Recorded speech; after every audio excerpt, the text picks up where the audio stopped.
You done now? We didn't even talk about poop. Poop. More poop. I think this is our last chance to talk about poop. It might be. She's the last one. May I introduce you? Mrs. White, this is Yvette, the maid. I see you know each other. Hello. Hello.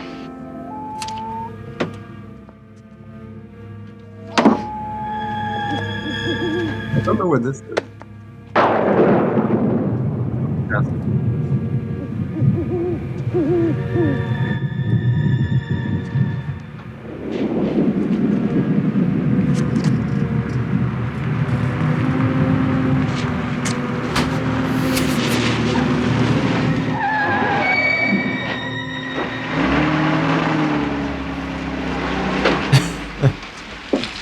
This is my favorite minute so far.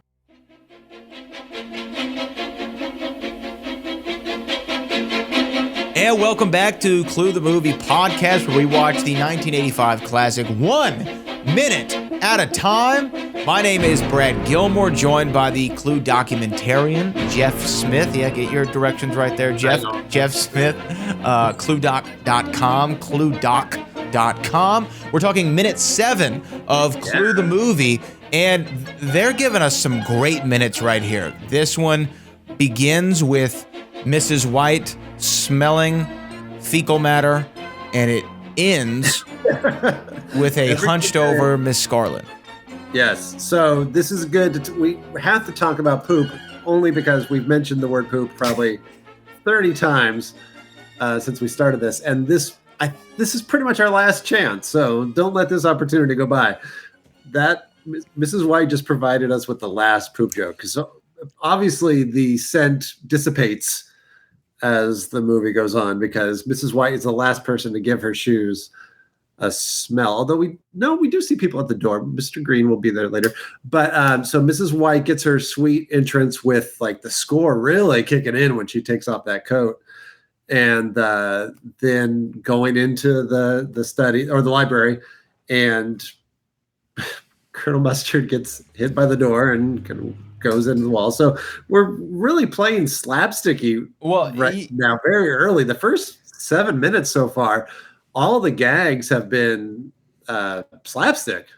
Yeah, they've been physical comedy. So again, for 4 minutes, we've had a poop joke going on exclusively. First couple minutes that's the running gag. Or of course the opening credits. So we see Mrs. White. Well, let's end the poop conversation here, because it's obviously Wadsworth, right? Yeah, Wadsworth stepped in it at the beginning. Absolutely. It's like there's no mystery about this. No, this one we don't need to really search. It was Wadsworth. It's 100% Wadsworth. Wadsworth smelt it and he dealt it. He smelt it, he dealt it, and he tracked it in. He tracked it in. Yeah, that's true. I mean, this is what why a terrible butler. He's a he really is. He literally says he wants to keep the house tidy. Yeah, it's okay when it's blood and dead bodies, but hey, Wadsworth, poop, man. And we see Mrs. White be led into the library, and that's where the door opens, where Colonel Mustard was trying to figure out where the door was. Picks right up there. Passageways, which he will also later. He stumbles upon the secret passageways as the movie goes on. He always just kind of leans up against something and doors open. So let's make sure we track that. As we get to it. Now, the physical comedy again on display with him just kind of taking a bump, to put it in wrestling terms, up against the wall.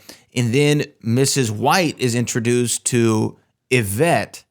And this is the first time that we really see something's afoot, because he goes, I see you two know each other. And then the score. Boom. Just in case you missed it, everybody. But it's cool because it's dramatic, but it's funny at the same time, because it's like, oh gosh, it might as well be Rick Moranis in Spaceballs looking at the camera going, everybody got that? And then in 3, it'll be Mrs. White that takes care of Yvette. So to go back to this moment, though, so this is the first time where we've established two characters already know. I guess we know that Wadsworth knows Yvette and the chef, obviously, and the cook. Well, they're the staff, so They're the that's unusual. But now a guest knows the maid, which Wadsworth seems surprised by. Because he introduces them, and then he says, "Oh, so you know each other." Boom, and then that's it. Was he really surprised though? That's something to keep track of too. Is why would he be? We know how the movie ends, but we'll get to the end when we get to the end, I guess. But no, we'll probably talk about it about 30 times before we get there. But that's very optimistic of you, Brett. But if you know this movie well enough, thinking about how it will end, that's an odd statement from Wadsworth, unless he's trying to, put a poker face on a little bit. Right. Or he's letting them know that he knows that he saw something. He clocked it. He clocked it. We don't know how they know one another. We don't know much about Mrs. White at all. We don't know anything about her yet. And so that's something to keep track of as far as the relationship with Yvette and how that may evolve and what we will find out. But the next thing we get is we see a street leading, presumably, we're assuming it leads up to the house. We don't know that for a fact, but we're assuming that that's the case. But actually, before we get to that, Madeline Kahn. Let's talk about Madeline Kahn, the actress. Okay. She's portraying Mrs. White, great comedic actress, also Academy Award nominee, right? What do we know about Madeline Kahn?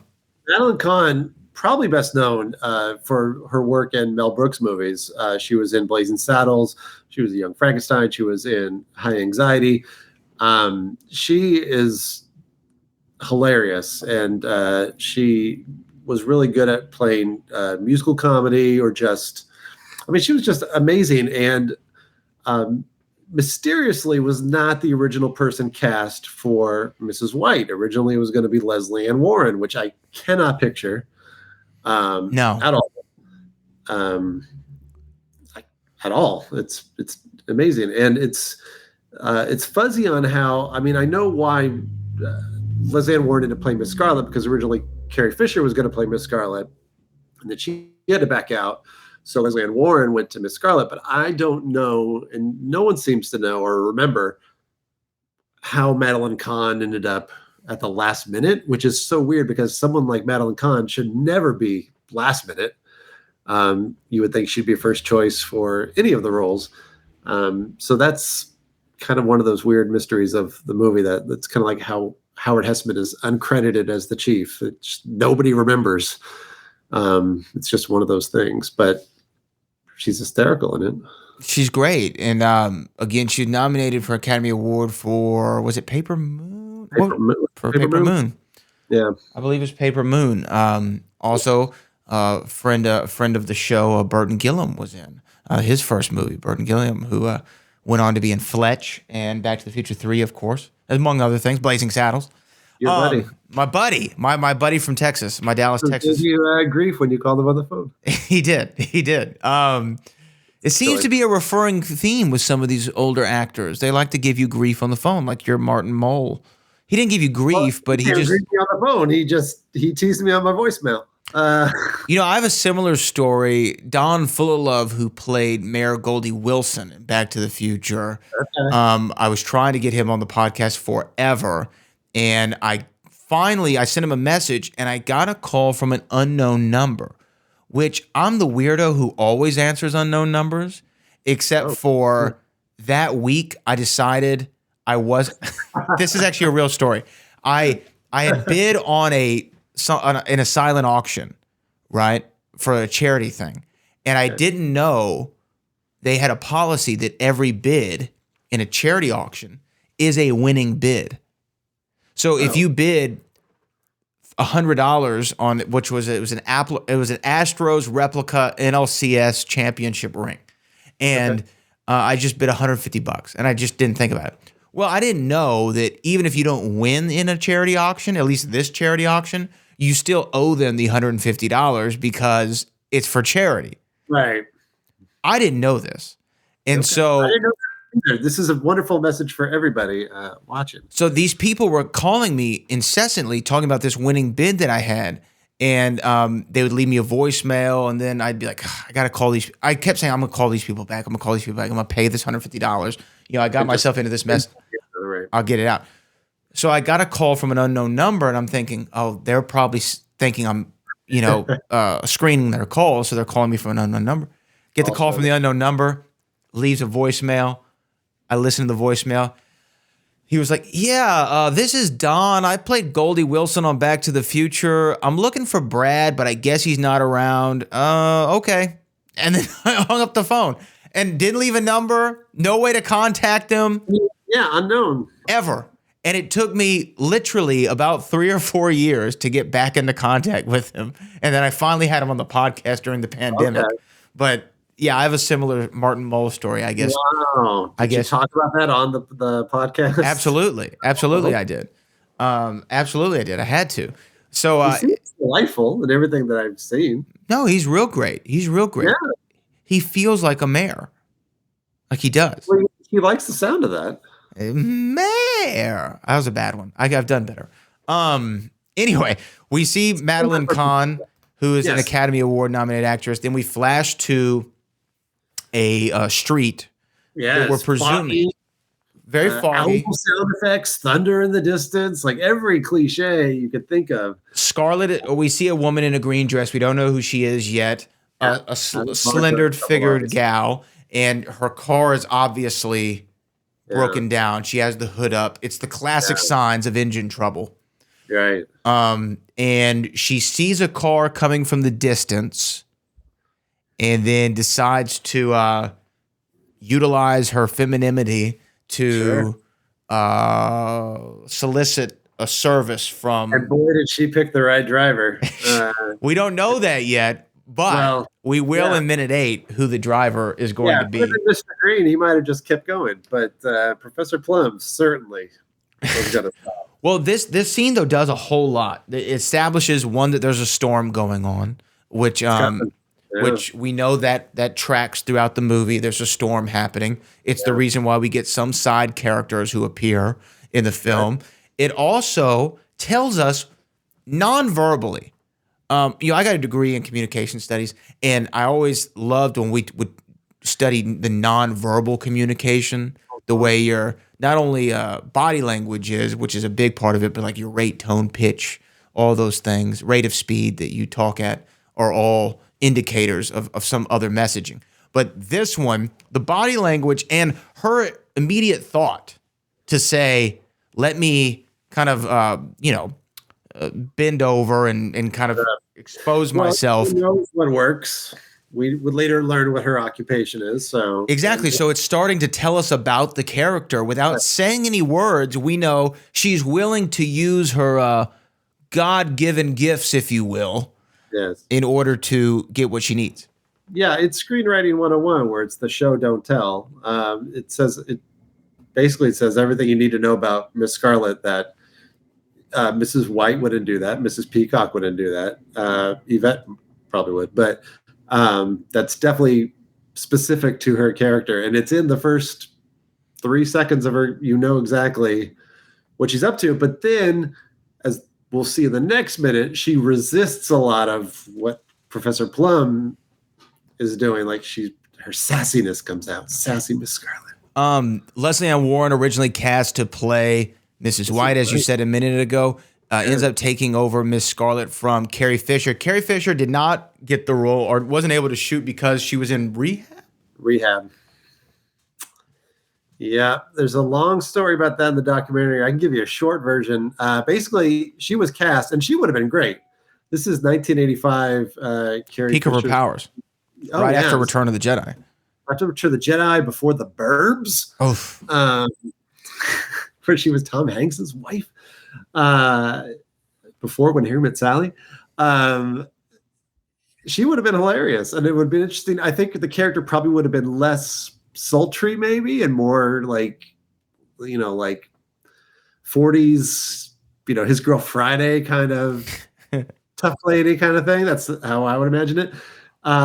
She was cast, and then she was going to try to still be in the movie, while in rehab. I don't know what rehab she was checking in, where she said she called Jonathan Lind and said they'll let me out during the day, and then I just go back at night. I've never heard of that, but that's what she said they were going to do. And Deborah Hill said, sure. She was a producer, and she said, yeah, that's fine. And then the studio said, yeah, that's fine. And it got all the way to the insurance company, and the insurance company said, no, that we're not going to do that. Yeah, they would insure Carrie Fisher to make it on the set. I'm sure just they didn't think she would get let out every day. Yeah, that doesn't sound feasible. But I understand why the studio was like, yeah, we'll make that exception. Because again, this is Carrie Fisher at the peak of her powers. We're talking about star power. We're trying to put butts in seats, behind every 18 inches in that movie theater and make some money. So I understand why they'd be willing to look over the fact that she was in rehab and what rehab facility that she was able to convince them to let her out, just speaks to, again, Carrie Fisher at the peak of her powers. Well, this is also the 80s, where I think in Hollywood it was not that unusual for people to be enjoying the booger sugar on a regular basis. So it was kind of like, oh, she's just, okay. Well, and you said maybe she wouldn't been as sultry, but maybe she would have been, because in return she's wearing the iconic bikini, the Leia Jabba's palace bikini, which was a. True. I'm sure she signed a lot of those 8x10s in her convention career, and sure. And so maybe she would have played it more sultry. I don't know. It'd been interesting. It would definitely been different from Leslie Ann Warren, and Leslie Ann Warren would have been completely different than Madeline Kahn as Mrs. White. Yeah, Leslie Ann Warren as Mrs. White. We certainly would not have flames on the side of our face. No, really. We wouldn't. But guess what? I feel like we're gonna pick things up with the character I'm so excited to talk about, Professor Plum, for a multitude of reasons. The villain, a real villain in the movie, but also one of my favorite actors of all time, Mr. Christopher Lloyd. But we're going to be picking that up with minute 8 of Clue the Movie podcast. Again, I'm on all social media at Brad Gilmore. He is Jeff Smith. ClueDoc.com is where you can find more information about the Clue documentary and himself. This is Clue the Movie podcast, where we watch 1 minute of the 1985 classic movie Clue at a time. Until next time, until minute 8, we'll see y'all then.